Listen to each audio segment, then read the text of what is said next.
ની અંદર બંધ બેસતું હું લાગેલ છે એને ગુજરાતીમાં ક્રિયા કહેવાય.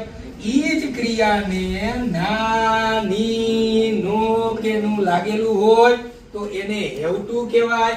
અને હેવટું ની અંદર છોકરાઓ જો વાક્યનો છેલ્લો શબ્દ સે સો સુ કે સી હોય તો એને કહેવાય હેવટું ભવિષ્યકાળ. હેવટું ભવિષ્યકાળના અંગ્રેજીના કેટલા રૂપ? તો કે એક રૂપ છે. શું નામ છે? તો કે will have to. will have to ક્યારે આવે? તો કે બધે. બધેનો મતલબ શું? તો કે વાક્ય એક વચન હોય તો બી ભલે અને બહુવચન હોય તો બી ભલે. કોઈ પણ ગુજરાતી વાક્ય હોય એનું અંગ્રેજી કેમ કરાય? તો કે પહેલા પહેલો શબ્દ પછી પાછળથી. કોઈ પણ વાક્યનું અંગ્રેજી કેમ કરાય? પહેલા પહેલો શબ્દ પછી પાછળથી. સરસ. ચલો જુઓ જીએ પહેલો શબ્દ શું છે? તો કે પહેલો શબ્દ મારે. મારે એટલે હું. હું નું અંગ્રેજી થાય આઈ.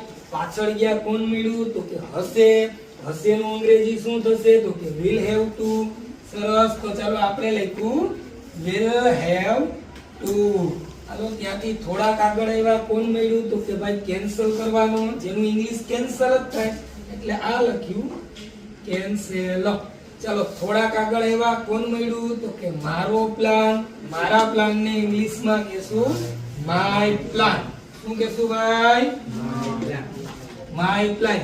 વાક્ય ગુરુ છેલ્લે ફૂલ સ્ટોપ. એક વખત વાંચીએ I will have to cancel my plan. ખબર પડી ભાઈ? હા. સરસ. એક બીજું એક્ઝામ્પલ આપો